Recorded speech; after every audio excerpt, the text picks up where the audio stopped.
سلام تعلنا هبلنا خبركم تخطاتلتي دغول زينا زي ساعات زدلنا يوم الزينات حزنا لكم قريبنا لنا مس دغول زينا سناي صان حيتك يخون لكم بممناي نفتي بفلما زحزنايو زينا زعلت كنسغركم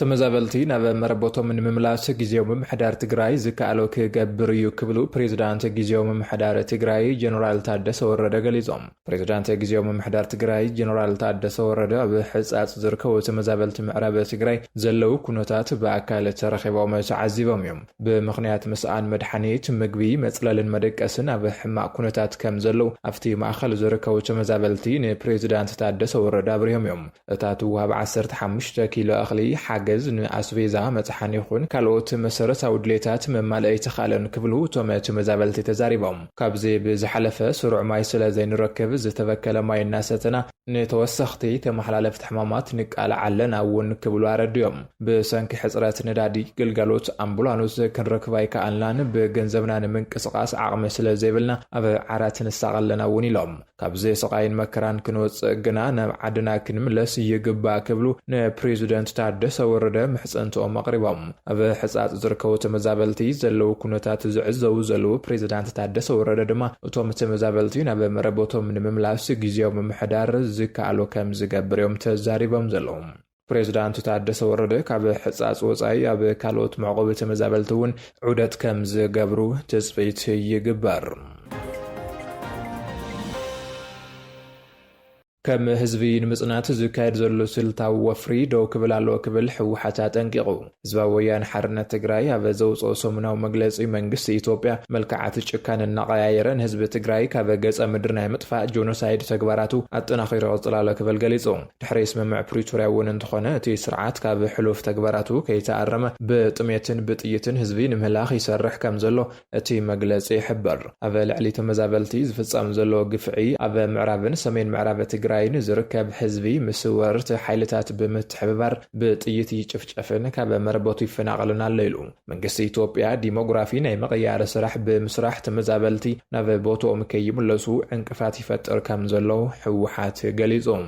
ኣብዚ ሶምን በተጠቀምቲ ማሕበራዊ ሚዲያ ዝተገበረ ጻውዒት ምድሓን ህይወት መንግስቲ ኢትዮጵያ አማሊኡ ከም ዘይተረዶን በአንጻሩ ሓገዝ ይበጽሓሎ ጸገሙ ናይ ምሕደራ እዩ ብምባል ዘይተጨበጥ ሓሶት ይነዝሕ ከም ዘሎ እቲ ውድብ ተጠቂሱ ሰው ሓገዝ ብዓለም ለኸ ትካላት ዝከፋፈለ ምዃኑ እናፈለጠ ንሕወሓትን ንጊዜያዊ ምሕዳርን ብምኽሳስ ሞት ህዝቢ ንምንዋሕ ይሰርሕ ኣሎ ክብል ትውድብ ወቂሱ መንግስቲ ኢትዮጵያ ነቲ ያበ ከቢድ ሓደጋ ጥሜት ዘሎ ህዝቢ ሓገዝ ከይተኣኻኸበ ብዕሊ ትእዛዝ ከም ዝሕለፈን ሓገዝ ዘተኣኻኸቡ መናእሰይ ብምእሳርን ዘተኣኻኸቡ ሓገዝ ብምምንጣልን ኣረሜናዊ ጭካኔ ይፍጽም ከም ዘሎ ተገሊጹ ሰብኣዊ ሓገዝ ንጊዜያዊ ምሕዳር ዝተንፋስ እምበር ዘላቕ መፍትሒ ክኾን ከም ዘይኽእል ዝሓበረ ሕወሓት ዘላቕ መፍትሒ ስምምዕ ፕሪቶርያ ብምኽባር ህዝቢ ናብ መርቦቱ ክምለስ ምግባር ጥራሕ ምዃኑ ስሚሩሉ እዩ ለገስቲ ሃገራትን ትካላትን ሰብኣዊ ሓገዞም ከጠናኽሩ ጻውዒት ብምቕራብ ተጠቀምቲ ማሕበራዊ ሚድያን ወለንታውያን መናእሰይን ንዝገብርዎ ዘለው ምንቅስቓስ ምስጋና ኣቕሪቡ እዩ ኣብ ጎን ህዝቢ ትግራይ ደው ንዝበሉ ኢትዮጵያውያንን ኤርትራውያንን ህዝቢ ሱዳንን እውን ኣመስጊኖም ህዝቢ ትግራይ ልዕልዚ ክጽምም ኣይኽእልን ከም ህዝቢ ክንጠፍ ኣይንፈቅድን ብምባል እቲ መግለጺ ዛዚሙ ሓደ ካብ ላዕሎታ ዘሲ ሰራዊት ትግራይ ዝኾነ ኮሎኔል ናብ ሓራ መሬት ከም ዝተጸምበረ ተገሊጹ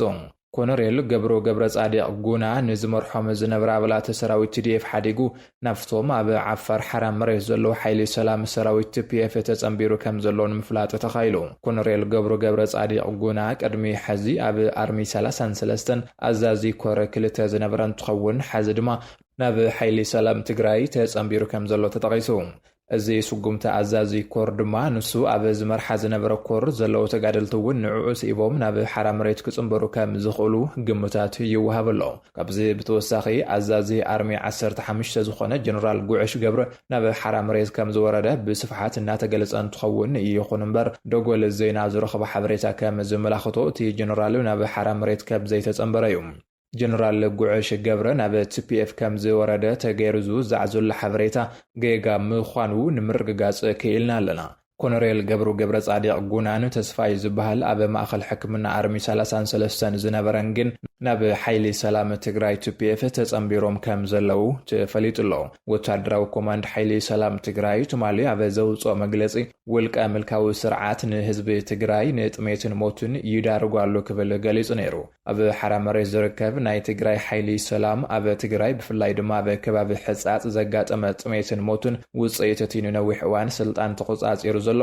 ውልቀ ምልካዊ ስርዓት ምዃኑ ወቂሱ እዩ ኣብ ልዕሊ ተመዛበልቲ ዘጋጥም ዘሎ ጥሜት ተሓታቲኡ እቲ ንኣስታት 40 ዓመታት ስልጣን ተቆጻጺሩ ዘሎ ሓይሊ ኣጥሚኻን ኣደንቂርካን ናይ ምግዛእ ፖሊሲ ውጽኢት ምዃኑ ሓቢሩ ተመዛበልቲ ወገናት ብመሰረት ውዕሊ ፕሪቶሪያ ናብ መረበቶም ክምለሱ እናተገቦም ውድብ ከይድ ሓነት ዝምለስ ህዝቢ የለን ብዝብል ብጅሆት ተሒዞም ምህላዎም ኣመላኺቱ ናይ ትግራይ ሓይሊ ሰላም ነቲ ጸገም ንምፍታሕ ነቲ ንትግራይ ናይ ወላድ መኻኑ ዝገበረ ስርዓታዊ መዋቕር ካብ ስልጣን ብምእላይ ብህዝቢ ዝተመረጸን ተሓታቲ ዝኾነን ህዝባዊ መንግስቲ ምምስራት ኣገዳሲ ምዃኑ እውን ኣስሚሩሉ እዩ ኣዶናይ ብርሃነ ምስ መሓዙቱ ብምዃን ንሕጻጽ ዘዋጽኦ ገንዘብ ናብ ፌደራል መንግስቲ ከረክቦ ከም ዝተገደደ ተገሊጹ ኣዶናይ ንመሓዙቱን ኣብ ሕጻጽ ንዝርከቡ ዝተጸገሙ ተመዛበልቲ ንምርዳእ ዝኣከብዎ 16 ሚልዮንን 600,000 ብር ንኮሚሽን ስራሕ ኣመራርሓ ስጋት ሓደጋ ኢትዮጵያ ኣረኪቦም ከም ዘለው እዩ ኣብ ናይ ባዕሉ ማሕበራዊ ሚድያ ሓቢሩ ዘሎ ኣብ መላ ኢትዮጵያ ዘለው ቅዱሳት ወገናት ግዳያት ጥሜት ንዝኾኑ ተመዛበልቲ ትግራይ ሓገዝን ምእካብ ዝተበገሱ ውልቀ ሰባትን ወለንታውያንን ብመንግስቲ ፌደራል ዕንቅፋት ይገጥሞም ከም ዘሎ ተሓቢሮም ብፍላይ ኣብዚ ሰሙን ዝተኣኻኸበ ገንዘብን እኽልን ብመንግስቲ ናይ ምምንጣል ተግባር ይፍጸም ከም ዘሎ ተገሊጹ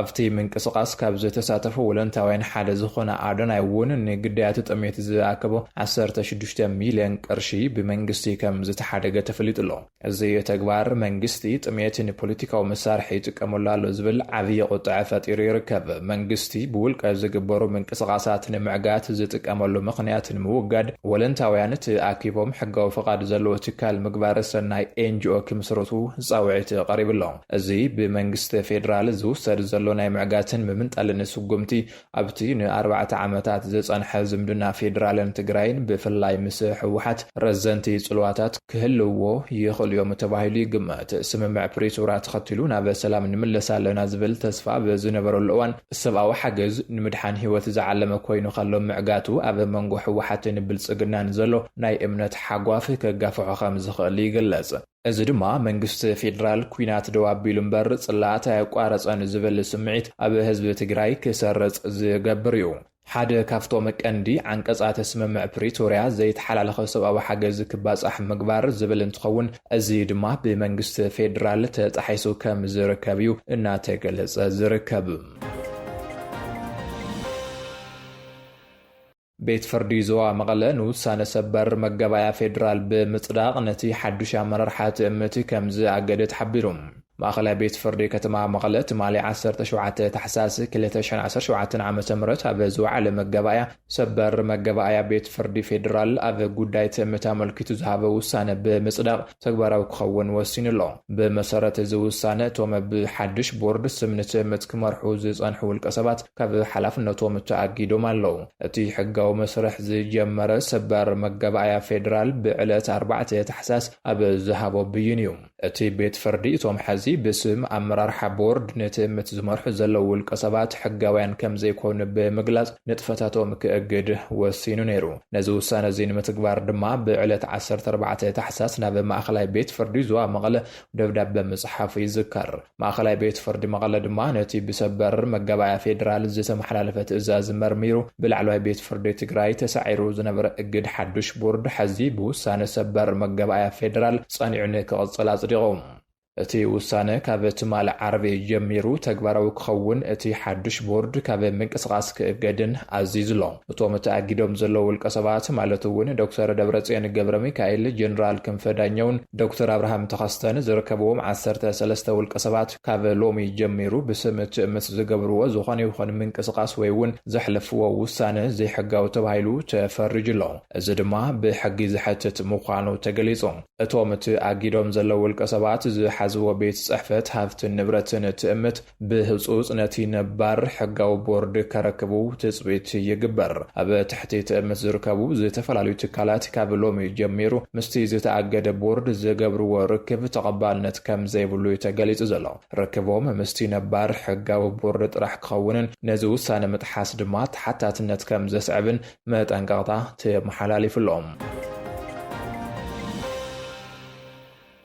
ፌደራል መንግስቲ ኣብ ሰራዊት ተሰሊፎም ናይ ዝርከቡ ሰራሕተኛታት መንግስቲ ደመወዝ ክእግድ ምዃኑ ተፈሊጡ። በዚ ድማ በትግራይ ዝርከቡ ሰራሕተኛታት መንግስቲ ናብ ስሩዕ ስርሖም ክምለሱ ጻውዒት ይቐርብ ኣሎ። ኣብ ሰራዊት ተሰሊፎም ዝርከቡ ሰራሕተኛታት መንግስቲ ትግራይ ብቁልጡፍ ናብ ስሩዕ ስርሖም ክምለሱ ከም ዝግባዩ ዝወጹ ዘለዉ ሓበሬታታት ዘረድኡ። እዚ ጻውዒት ዝለዓል ዘሎ መንግስቲ ፌደራል ኣብ ትግራይ ቆጸራ ሰራሕተኛታት መንግስቲ ንምክያድ ምድላዋት ኣብ ዘመሉ ዘለዋን እዩ።